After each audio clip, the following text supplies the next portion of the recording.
Good morning, YouTubers. This is Moparman 1978. I'm inside for this particular video at my little makeshift hobby table. It's an old dresser. I still use the dresser. It's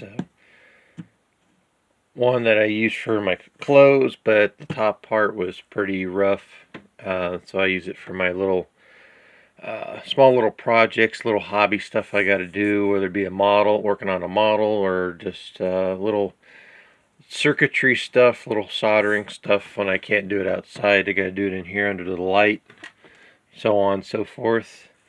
You can see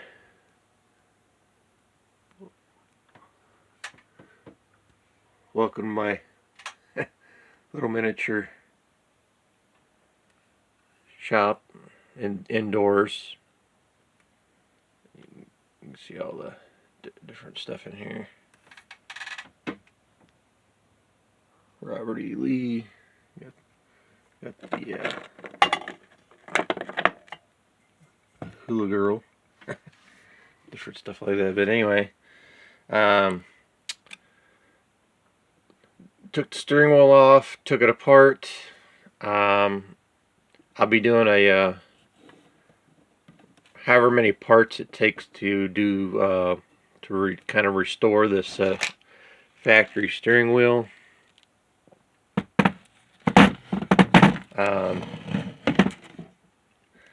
I basically took my Dremel tool with the small grinder bit, and basically any of the cracks I ground down in real deep, and I got a bunch of them to fill. I've already started on it.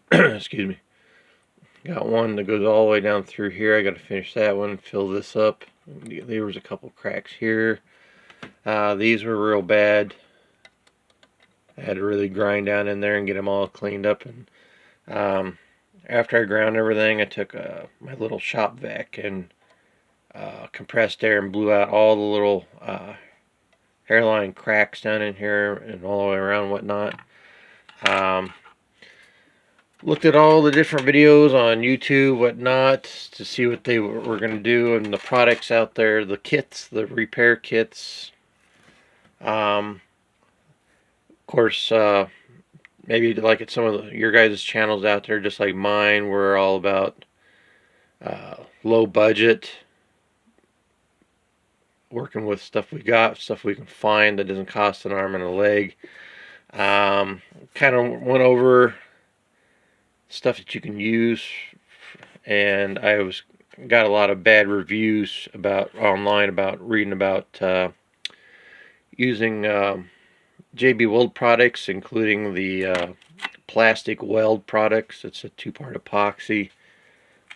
People weren't happy with that, so ran across a couple different articles, and they used the product that I've been using for quite some time to repair the little fuel caps that go up underneath the plastic housing of the thermoquads and seal off ports on the different carburetors that with the two-part epoxy that is 100% gas proof. It's not gas resistant, it's actually gas proof. Gas won't even touch it. This product was proven to be used on gasolines and boats, and it can be used as patchwork to fill out on fiberglass and whatnot on boats. It survived a 48-hour test submerged in gasoline with no leaks, no... anyway, here it is. It's called Marine Tex, just like the word marine, and then T-E-X, separate word.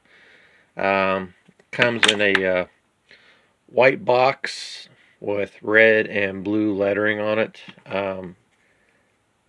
Most of the time you can order it and have it showed up at Ace Hardware.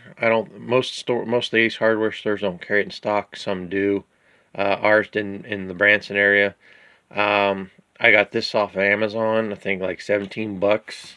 I'm gonna have to order a couple more because I'm almost completely out. But I got plenty of this little glass vial of hardener. Still got quite a bit in there. It's about half full. Anyway, what you want to do is you make sure you press the two-part epoxy down into the cracks as far as possible, especially the hairline cracks, whatever. If there's some surface cracks, some hairline surface cracks, you just highly recommend wearing the black nitro glove, because if you get this stuff on your skin, I mean, it don't start burning or nothing, but it says it's not good to get on your skin, even though you can wash it off.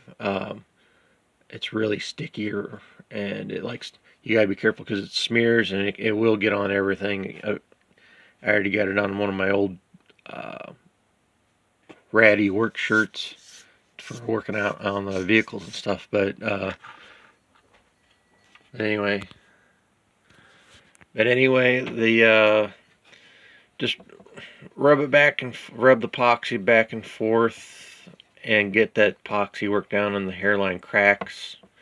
The bigger ones I use a real fine little hobby screwdriver, straight edge screwdriver, to get it pressed down into the grooves real deep in there, and then I come back over and I just kind of feather it out over the top. You got to put a bunch of it up on to goop it over the top, otherwise, and you got to work it around, because what it wants to do is when you go to pull away, it'll want to pull a little bit out of this crevice here, so you want to make sure you kind of whip it up in a circular pattern and work your way out and kind of cake it on, even though you'll be and it requires 48 hours.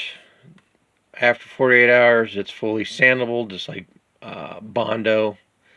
And I read the reviews online and what the guys use. They use the Marine Techs to repair their steering wheels, and it works great. Once it hardens up, it's really tough shit. Pardon my language. It sands easy, just like wood. Like you're sanding wood or putty or anything. But like I said, I got several one of these to do, and then I'm gonna come back in here after I get the rough stuff sanded down with like 80 grit, and once I get down to here, I'll switch over to 320 and that sort of thing, and then maybe a Scotch-Brite pad to well, no, I won't even do Scotch-Brite pad. That's too soft, and that stuff likes to leave particles all over everything. I'll just come in here with some really fine grit sandpaper, like 320 or maybe a little bit lighter. But anyway, to finish the process, gonna use a real good